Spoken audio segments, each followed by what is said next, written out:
Bonjour mesdames et messieurs, nous sommes en direct sur France Culture 27. Bonjour Marie de Mercueil de la Fenouillère et merci de nous recevoir chez vous à l'occasion de la sortie de votre dernier roman. Parlez-nous un peu de vous.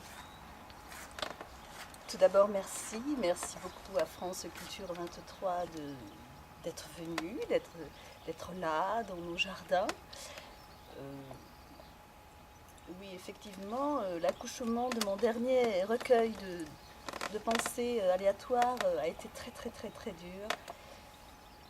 C'est dans une telle souffrance que j'ai écrit ce vécu, parce que c'est du vécu. Ce fut très dur. Pierre-Jean, arrête. Couche-toi, chérie. Pierre-Jean. Et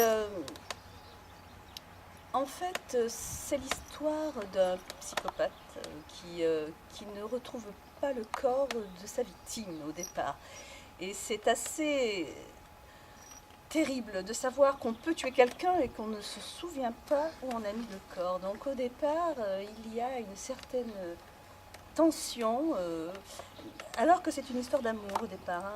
Mais bon, eh bien, ces deux êtres qui ne se connaissent pas encore, mais qui vont se rencontrer,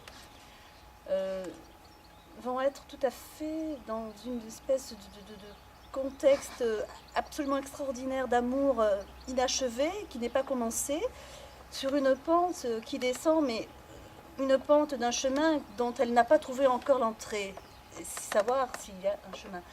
Et donc, lorsqu'il commence à partir dans ces élucubrations de psychopathe, dans cette espèce de passion qu'il va avoir pour cette femme qu'il ne connaît pas encore, mais dont il sent quelque part la passion et les ondes positives par rapport à ce cadavre, en fait, qui...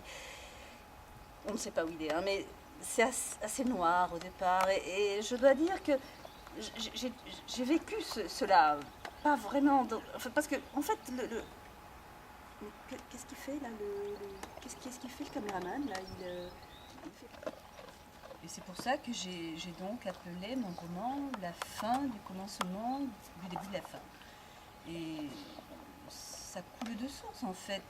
C'est tellement actuel qu'on ne peut pas passer à côté d'une histoire aussi vraie. Et, moi j'ai pris beaucoup de plaisir à l'écrire, hein, mais plaisir et souffrance s'accompagnent souvent. Enfin, en tout cas dans mon cas, et je dois dire que il y aura une suite bien sûr, hein, je le dis aux auditeurs parce que nous sommes en direct, il y aura bien sûr une suite. Je sais que je ne sais pas quand je vais accoucher, je ne suis pas prête parce que je dois me remettre, c'est très dur. Et nous verrons ce que je vais faire parce que je suis encore tout à fait dans cette histoire et je dois dire que actuellement, les gens de notre rang sont très mal perçus en France et ailleurs d'ailleurs, je dois dire. Nous sommes quand même des êtres vivants. Nous sommes des gens qui souffrons énormément, plus que les autres. Pierre-Jean, mon amour. Jean, tais-toi, tiens. Pas bouger, coucher, pas bouger. Assis, coucher, pas bouger. Donc le début du commencement de la fin, du commencement du début, de la pente, du chemin, ce sera une façon de pouvoir exprimer une dernière fois, je pense, ma souffrance d'être... Ta gueule, connasse!